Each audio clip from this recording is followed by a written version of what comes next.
Fala galerinha, professor Brainer aqui mais uma vez. Espero que esteja tudo bem com vocês.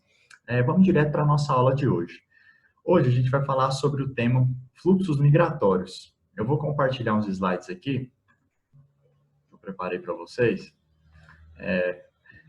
Quando a gente fala de fluxos migratórios, a gente está falando do deslocamento de pessoas entre cidades ou entre países por diversos motivos. Então, migração é o ato de se deslocar de uma região para outra. A gente pode classificar os tipos de migração de acordo com algumas variáveis. Na nossa aula de hoje, a gente vai trabalhar com duas dessas variáveis: o espaço do deslocamento e a motivação. O que levou a pessoa a migrar de uma cidade ou de um país para outro, né? Então, vamos lá. Os tipos de migração de acordo com o deslocamento no espaço. De acordo com essa classificação, a gente pode dividir a migração em dois tipos: migração internacional, quando a pessoa migra de um país para outro, ou migração interna, quando a pessoa migra de uma cidade para outra dentro de um mesmo país, certo? Então, nesse primeiro mapa aqui, ele está um pouco borrado, mas ele fala dos principais fluxos migratórios no final do século XX e início do século XIX. Reparem que, olha aqui, o Brasil saíram muitas pessoas do Brasil em direção aos Estados Unidos. Os Estados Unidos também receberam muitas pessoas da China, do Sudeste Asiático. A Europa também teve muitas pessoas que saíram da Europa em direção aos Estados Unidos, mas também tiveram muitas pessoas que saíram aqui, ó, do norte da África, onde está em amarelo, em direção à Europa. Do leste da Europa, que é a Turquia, ó, saíram em direção à Europa. As áreas em amarelo são as áreas que mais houve emigração, ou seja, que mais pessoas saíram dela e foram em direção a outros países. E as áreas em verde são as áreas que mais receberam pessoas. O Brasil, apesar de ter recebido muitas pessoas, principalmente aqui dos países da América do Sul, Bolívia, Argentina, também teve uma quantidade significativa de imigrantes, principalmente em direção aos Estados Unidos. E aqui nessa segunda imagem, a gente tem exemplos de migração interna, né? Pessoas que estão migrando dentro do Brasil de cidade para cidade.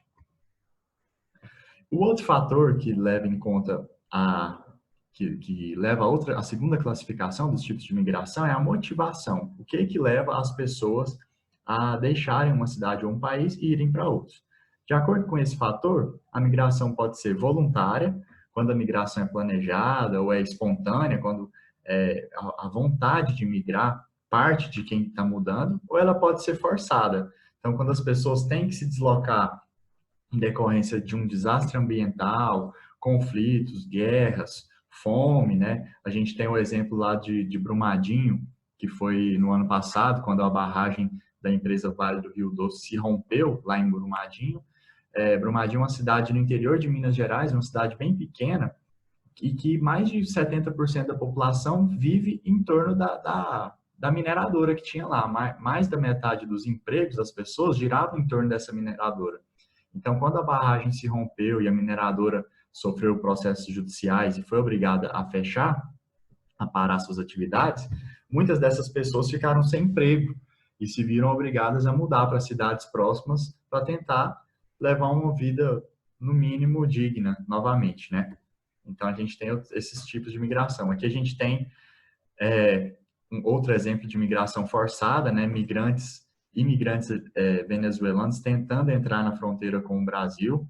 A gente sabe que a Venezuela está vivendo uma crise política, uma crise econômica aí desde 2014. Então, lá, só nesses anos de 2014 para cá, já mais de 5 milhões de pessoas deixaram a Venezuela. Então, isso é outro exemplo de migração forçada. De acordo com esses fluxos migratórios, de acordo com a análise que a gente faz, com os países que recebem mais pessoas ou países que entram, que mais pessoas saem de lá, ou seja, a gente pode classificar essas áreas em regiões de repulsão de pessoas, repulsão populacional, ou regiões de atração. Quanto mais o país perde pessoas, quanto mais pessoas saem de um país pelos diversos motivos, mais esse país ou essa região é uma região de repulsão. Então, quando a gente olha faz uma análise do cenário mundial, dos países que mais perderam pessoas, que mais pessoas deixaram esses países por diversos motivos, a gente identifica que a Ásia, a África, o Oriente Médio e a América Latina, aqui onde situa o Brasil, Argentina, Venezuela, Chile, são as regiões ou países que mais perderam pessoas. E isso acontece por diversos motivos, seja por motivo econômico, de pobreza, as guerras constantes. E uma consequência dessa repulsão, dessa saída em massa de pessoas, é a fuga de cérebros. Né? O que é essa fuga de cérebros? As pessoas que têm acesso a uma educação de qualidade, que atingem um nível intelectual elevado, que conseguem se tornar bons pesquisadores na universidade, que têm um desenvolvimento científico bom, saem desses países porque elas sabem que vão encontrar um emprego de qualidade em outro país, pela estrutura educacional que ela teve. Então, todos esses fatores que levam as pessoas a sair dos seus países levam também a acontecer a fuga de cérebros. Né? Então, as pessoas que têm um intelectual desenvolvido, que têm uma capacidade de planejar melhor a sua vida e que talvez pudessem contribuir com o desenvolvimento econômico, com o desenvolvimento científico e social do seu próprio país, acaba deixando o seu país de origem por conta de todos esses fatores que fazem com que o país não se desenvolva e não seja atrativo para essa pessoa que tem condição de se desenvolver em outros países pelo mundo aí. E por outro lado, a gente tem algumas regiões que atraem mais pessoas, né? Então, quando a gente analisa os fluxos migratórios, quais são os destinos que as pessoas mais procuram para migrarem, a gente tem os Estados Unidos e a Europa Ocidental como principais destinos. Aqui a gente vê as pessoas que saem muito da América Latina, ó, por esse mapa, pessoas saindo muito da América Latina em direção aos Estados Unidos e Canadá, pessoas saindo aqui do Sudeste Asiático também em direção aos Estados Unidos, pessoas saindo do Norte da África em direção à Europa Ocidental e também aos Estados Unidos, né? Então, essas duas regiões são os focos que mais recebem imigrantes. A gente tem outras regiões também, como a Oceania, que recebe uma quantidade considerável de imigrantes, onde a gente tem a Austrália, a Nova Zelândia, tem a China e o Japão também, que recebem uma quantidade significativa de imigrantes, mas não se compara a quantidade de imigrantes que vão para os Estados Unidos e para a Europa Ocidental. Isso acontece porque essas regiões têm um maior grau de desenvolvimento econômico, mas também evidencia outros fatores.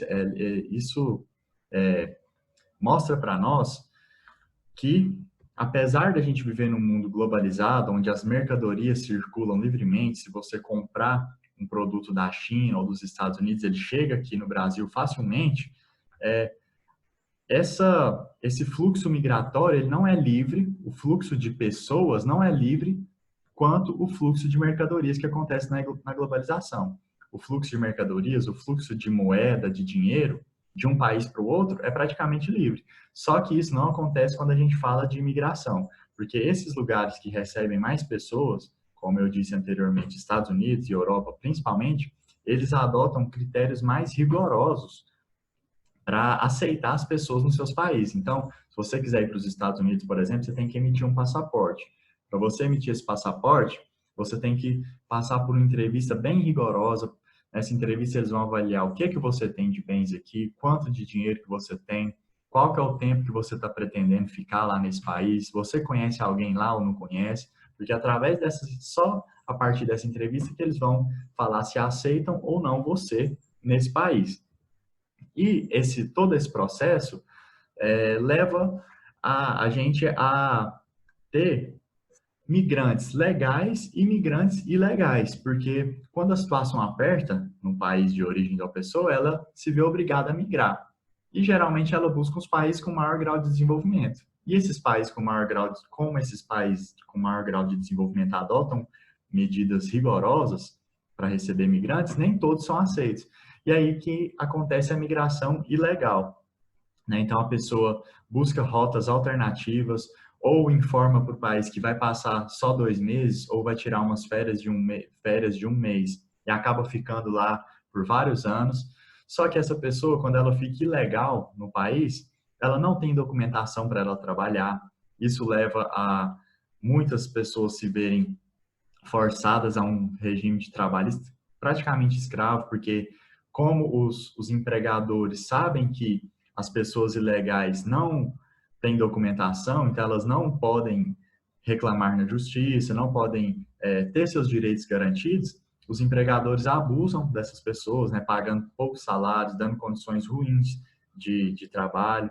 Essas pessoas ilegais também não têm acesso a serviços básicos, como saúde de qualidade, como educação, não têm direito de exigir, não tem o acesso a serviços serviços judiciários, né? Exigir seus direitos na justiça, sofrem xenofobia, principalmente em momentos de crise, como a gente está vivendo com essa pandemia aí do Covid, né? Quando as economias ficam abaladas, as mercadorias não circulam, as pessoas param de comprar, param de viajar entre os países, muito da responsabilidade da crise recai sobre os imigrantes. As pessoas dos países começam a culpar os imigrantes pela crise. Falam que se não tivessem imigrantes, as pessoas do país de origem teriam emprego, teriam uma qualidade de vida melhor, então culpam a, a crise, colocam boa parte da responsabilidade dessa crise nos migrantes, né? Isso é xenofobia, quando as pessoas têm uma certa repulsa por pessoas de outros países.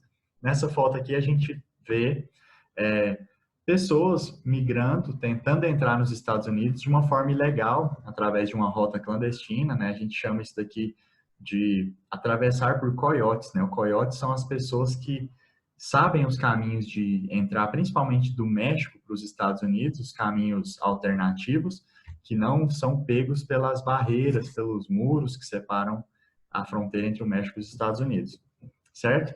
Então, pessoal, por hoje era isso que eu tinha para passar para vocês. Na próxima aula a gente vai estudar sobre como que está o processo migratório na América Latina, aqui dentro da América Latina, quais são as políticas, quais são as motivações, quais são os países que mais estão recebendo pessoas e os que mais estão perdendo pessoas. Certo? Então, muito obrigado pela atenção e até a próxima aula.